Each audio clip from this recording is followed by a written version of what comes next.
Spring break is a thing of the past, and now we look forward to more Trojan athletic domination. That's right. Spring sports at an all-time high. We've got the latest for you coming up. Time to get this party started.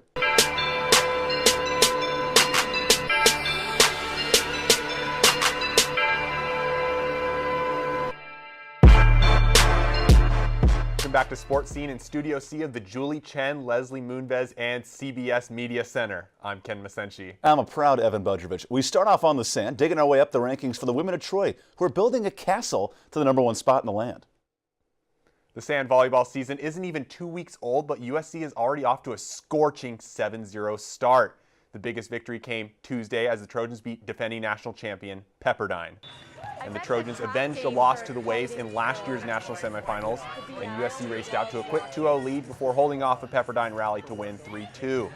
The Trojans are looking to keep the momentum going. And the Trojans' 7-0 start is the best in school history, and USC has the #1 ranking in the country for the second consecutive year. So what does this 7-0 start signify for the team? Well, and now their third year as a program. It's validation, first of all. You get off to a good start, you prove that, yes, not only are you a top 4 team, you can consistently win. Beating Pepperdine, that's a big win for them, of course. But what it also means is that you're not going to take teams lightly early in the season. And what has stood out the most early on for the team? Well, I think that Pepperdine win, absolutely. But then having the consistency, all those 5-0 wins early in the year, you beat teams down when you're up ahead. You don't allow that doubt or lack of consistency to sneak in. That just makes you a more dominant program. And when you're at that level, you then allow younger players to get reps, and it just makes it that much better. And Pepperdine is actually coming up a rematch in less than 2 weeks. But USC does have 5 more matches this week. Thursday, they take on CSU Bakersfield and St. Mary's. Then they head to Arizona to take on New Mexico and Grand Canyon on Friday, and Arizona State on Saturday.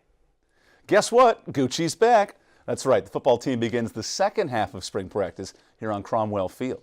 The effort of practice was led by Cody Kessler, the quarterback, and wide receiving corps with Stephen Mitchell and company getting some things done. The team was back out in helmets and shoulder pads, and the Trojans focused on tightening up the bolts on offense before the spring game. We turned the ball over more so offensively the first half of spring than I would have liked. We need to take care of it better, and I thought the offense did a better job of that today. Played a lot faster today, and that's really cool to see is that guys that made the mistake once or kind of learned from, mistakes they made week 1, didn't really make them today. They learned from it and watched film and, got in their playbook, and I think it showed today that guys are improving. One of the guys worth noting was walk-on tight end Connor Spears and also tailback Justin Davis, who's looked sharp this camp as one of the top running backs for the squad. The spring game is just around the corner on April 11th, and Coach Sarkisian has been impressed with the play of his defense, though, over the first few weeks of camp. So, Ken, let's discuss some of the big topics around the spring game now that we're back in the second half of spring practice. With Cody Kessler now, coming off a great season, minimal interceptions, led the team to a good record. What should they expect from Kessler in his senior year? Well, you expect Heisman Trophy numbers. I think that's the thing that USC is hoping for. Is Cody Kessler has been around for a while, been around the block, had a great season last season. Just to even step it up a little more, lead this team to a national title and a Heisman Trophy. And then what have you seen from the 5 early enrollees in their first USC experience? Well, it's fascinating. They're just getting their panties wet for a second, getting exposed to the big picture. But Cameron Smith, a player, freshman linebacker, has come on and immediately made an impact. He's a guy they think could possibly start this year at middle linebacker, possibly replacing a guy like Hayes Pollard. Just to have that type of freshman to come in right away and compete, that's crucial for your defense. And then how you just mentioned Hayes Pollard, he's not the only guy that they're trying to replace. They're trying to replace Leonard Williams and others, Josh Shaw. How is the spring practice kind of thrown those new guys into the fire? Well, it's all about getting the reps. And when you have so many players out there that can compete, I'm thinking of Chris Hawkins at safety. I'm thinking of Jonathan Plattenberg and a couple other guys that have gotten plays early in spring practice. That's really helped them. Defensive line, of course, plays in Leonard Williams. Never an easy thing to do, but Cody Temple stepped up. Delvon Simmons looks healthy. You get all those different bodies competing, and it just allows for more repetition, and then you don't have to worry about, remember last year it's all about fourth quarter collapses, not having the depth. You get more practice without your big guys, and you force other players to step up. Ken, I do want to talk to you, though, about with the spring game. What is something fans should be looking for heading into that game on the 11th? Well, you're looking for how Cody Kessler connects with these new receivers. With Isaac Whitney is here now, and you'll get to see that connection, and that'll be something that'll stand out next year. And also how he continues with guys like Juju Smith. But also just to see your first look at that defense. Those incoming freshmen aren't in yet that we were so highly hyped about, Iman Marshall. But you'll get to see what the defense might look like next year. So that reminds us, offense, defense, all the same. USC has the 21st toughest schedule in the nation next year. That's based on opponents' record from last year, so something certainly to watch. And let's now refocus on sports happening here on campus with Reed for lighting the torch. Thanks, Evan. It's time to see what's going on with all of the sports around campus. Let's light the torch. The 8th-ranked Trojans are now 20-5 this season following Tuesday's win over Pepperdine and are starting to get back on track with 3 straight wins. I thought that Bernardo did a good job kind of setting the tone, and I thought we came out and swung the bats like we did last week. I think we're showing that we're pretty relentless at the plate. The baseball team heads out on the road for the next 2 weeks, starting with Washington this weekend for their first conference road trip. The 11th-ranked men's swimming team heads to Iowa for the NCAA championships on Thursday. The team took home its first Pac-12 title since 1979 and is looking to continue that momentum in hopes of winning their first national championship since 1977. The 9th-ranked men's volleyball team is prepping for 2 MPSF matches here at the Galen Center this weekend. The Trojans are now 12-7 overall and have fallen to 5th overall in the conference after splitting 2 matches over break.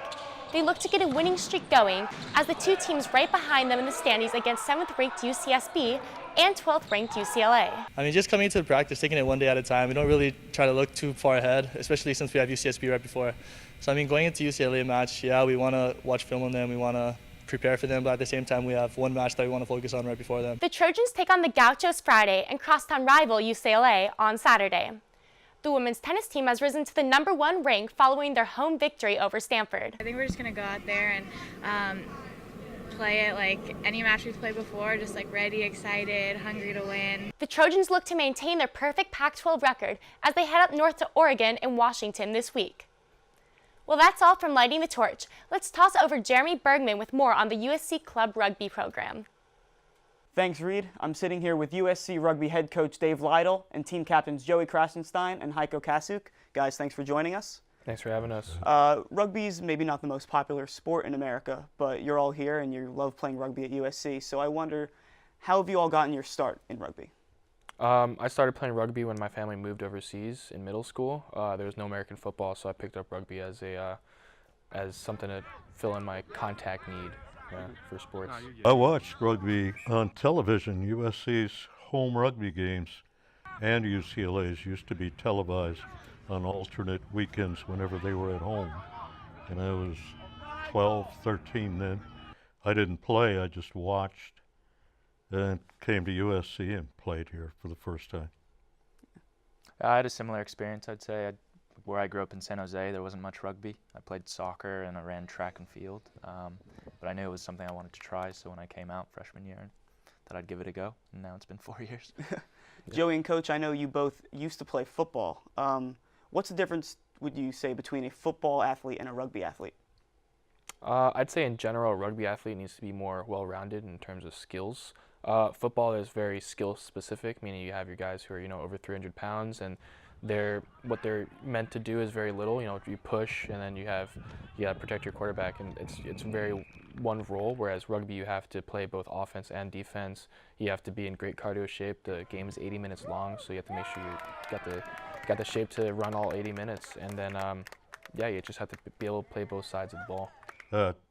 One of the things that impressed me more about rugby is the camaraderie.